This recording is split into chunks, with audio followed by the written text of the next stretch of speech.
Tellico Village Broadcasting, your source of programming highlighting active lifestyles in our beautiful surroundings.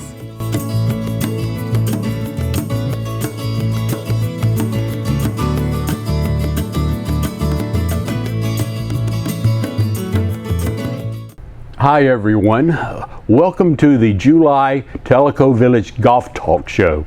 I'm Lynn Willis, your host, and with us as always is Chris Sykes, who is our Director of Golf here at Tellico Village.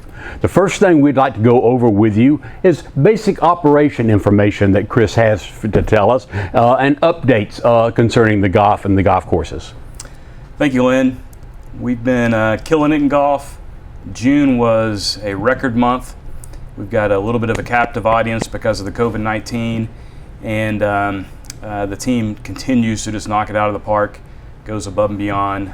They've committed to doing whatever it takes to keep golf a safe haven. I couldn't be more proud of the team, and as a result of those efforts and some decisions made by the Golf Advisory Committee and the Board of Directors, we were able to have a record month in June. We did over 13,000 rounds across the 3 golf courses. Which is some 3,600 rounds over budget for the month, and that puts us at, to date, right at 44,000 rounds for the year and about 7,200 rounds over budget for the year. So June was an incredible month. Golf is on the uptick for sure, as it's an outdoor activity that you can effectively conduct via social distancing. So we've been able to capitalize on that, and we've been extremely busy.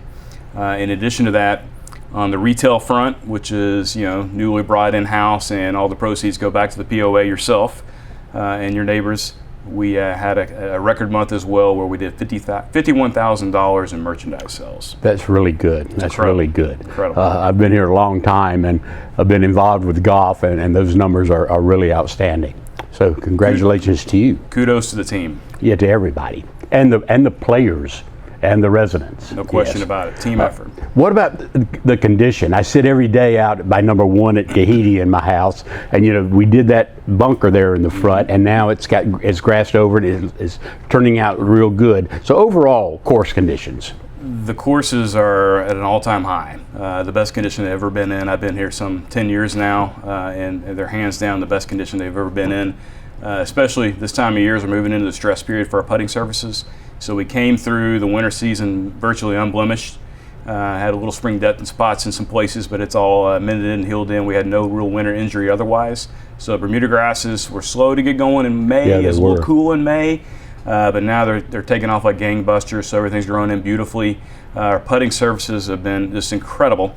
And again, we've had, after some record rains in the spring of the year where we had in excess of 50 inches of rain, our annual allotment's about 48, but we're already in excess of 54, I believe, at Kahiti. You can substantiate that. Yes, there and I've got wet, yes. Exactly. But here, as of the majority of June, and we've yet to have any precipitation in July. So we've been dry, which is a good thing for golf traffic. The heat hadn't scared anybody off yet.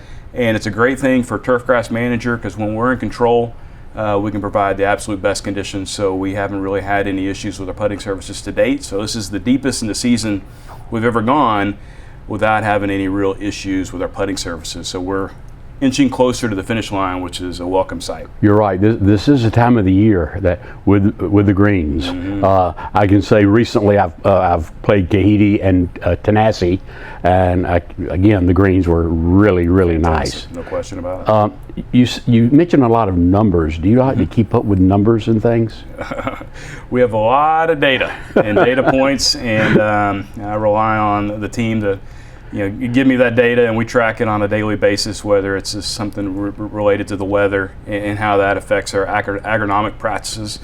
So we even count growing degree days, and not to get too much into the weeds, but we are driven by data for sure with respect to just our business and the agronomics of maintaining golf courses. Speaking of data and tracking it, I understand we have something called a Trackman system that the POA approved, and we have.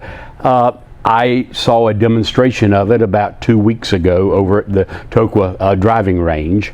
Tell our people here what the Trackman offers as far as data and what it offers to our residents. Hey, I'm Lance Vinson with Trackman here at Telco Village today. We've just got the new Trackman here on site. So I'm the PGA Tour operations and Tennessee and Kentucky sales rep.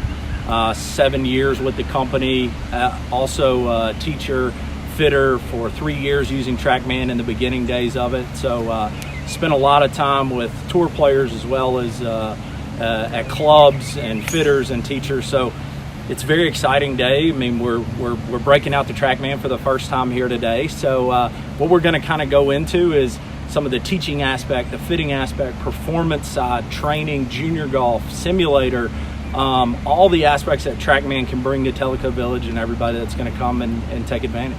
High tech, and we're catching up with the times for sure.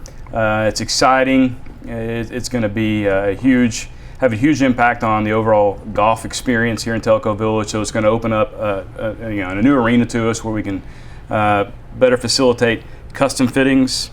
We can conduct our own demo days anytime we want. We can use it for lessons. We can use it for clinics. It's going to have the capacity to work as a golf simulator. We can do different golf events. It's unlimited. The new world has been open for Telco Village. So we're working on a full launch of that with a schedule of fees and how to incorporate it. We're going to have some Trackman test drive, so to speak, where we give everybody a little opportunity, a little snippet of what all that device can do for you. So the data points is where I for sure need my notes. So as far as the data is concerned, and every PGA Tour professional uses one of these. Most all your high-end facilities have multiple, but it's going to really open a whole new arena to our golf professional staff with respect to being able to properly fit people.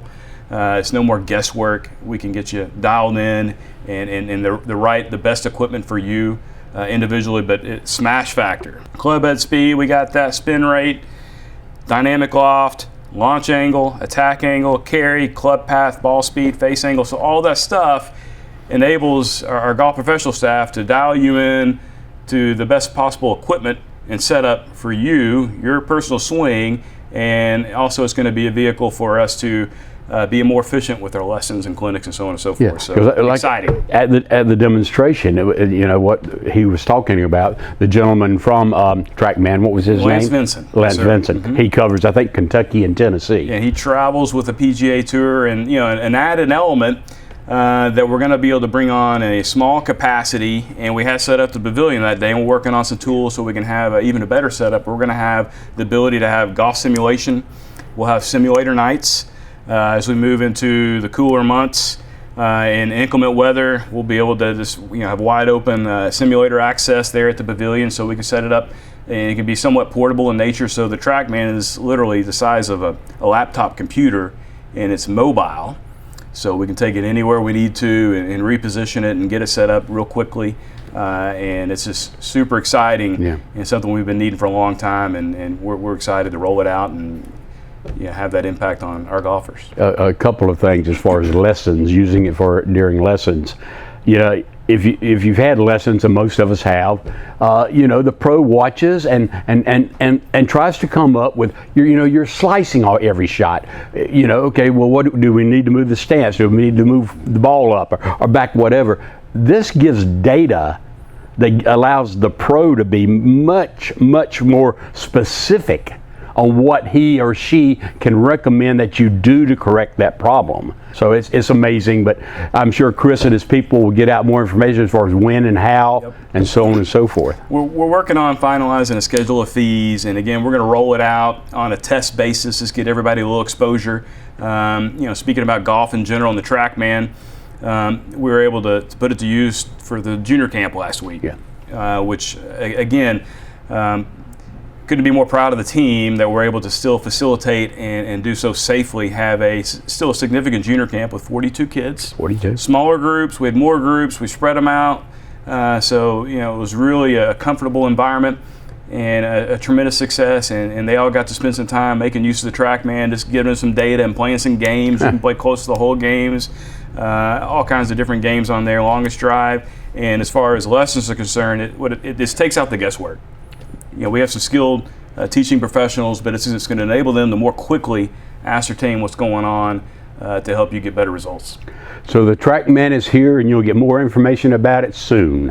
One other item that I wanted to bring up, I know that you are ordering or getting something called the fin cycles, and that is something that I really am unaware of what that is. So could you tell us? Well, we've been working on this for some time, and we'll be the first facility in our region to have them. There's a facility just across the border in Kentucky that has them. I know an individual recently bought one, an 83-year-old man at Oak Ridge Country Club, bought one for his own personal use, but it's going to just make golf more fun. We did a big demonstration as a golf management team and traded, playing holes of golf throughout the round of a course of playing around the golf, and found it incredibly easy to ride, easy to use, comfortable, and hands down to a man on the golf management team, if we had the option of taking a fin cycle or a traditional golf cart, we would all take a fin cycle every time. It's just easier to use. You can go directly to your ball. It's going to mitigate some cart path only days, so you're going to be able to play more quickly, and they're just fun. Okay. I could see where people might just say, I'm going to rinse this thing because I just want to ride it around for a little while. I have to play golf. So now you're going to get everybody selling their golf carts and buying fin cycles. Maybe. And we're fortunate they've got a program where there's really no risk on our part. It's a revenue rideshare program, so we're able to bring 4 of those on and just test them out for a while with no strings attached.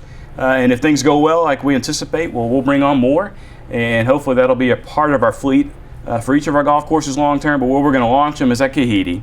Kahiti's our flattest golf course. It's going to be the easiest terrain to navigate. We demoed them at Tokwa because it's the most difficult terrain, and once you have some experience in the saddle, you could navigate Tokwa no problem. But I think they're going to be a home run at Kahidi. We're excited to get them on the ground, and I think that they're going to be super popular. Well, again, I think this is an indication of you and your staff always looking for improvement in wherever area you deem necessary. So again, thanks for that. We always try to mention any upcoming events. So briefly, I just wanted to say there are events beginning August the 1st. I'm not going into all of them, but all the information is at the golf course. You can get that or on the Tellico Village Golf website. We've got about 6 listed events here beginning August 1st, and you can sign up at the course. One of the big ones is the Men's Club Championship and the MGA Championship. That'll be August 13th and 14th. So get your information off our website or at the golf courses. Chris, the courses are in great condition. We're setting all-time playing records. We're getting Trackman and fin cycles. So it's an exciting time, right? No question about it. Very exciting. Do you have anything that you'd like to add? I guess the one thing I'd like to add is just all this success has come at expense to the team a little bit. So with the coronavirus, it's been very challenging to the team. It's been challenging to add staff members to our team, so we're running short staff. Staff here is working more hours than normal, more shifts than normal. It's a little more stressful than normal. So just the climate in general, everything's just more stressful. So just give your golf staff, give your golf employee, the staff member, a pat on the back and just tell them thank you. So and again, we're all in this together. The entire golf community. This has been a team effort, and we've achieved the success together. And our goal each and every day is just to keep golf as a safe haven, because it's a beautiful game that you can play safely outdoors, which is much safer than being indoors. We've done some of these shows outdoors and virtually, but and you can do so social distancing. So we just want to keep things going one day at a time. We'll continue to do the best we can to provide the best experience possible. Very well said. Again, I would like to thank the Tellico Village Broadcasting Group for having us here and providing the people to film our shows. They are always here and willing to help all sorts of organizations within the Tellico Village. So thank you, Tellico Village Broadcasting. And with that, thank you, and we'll see you next month. Play good. Yes, sir. Tee it up, Tellico Village.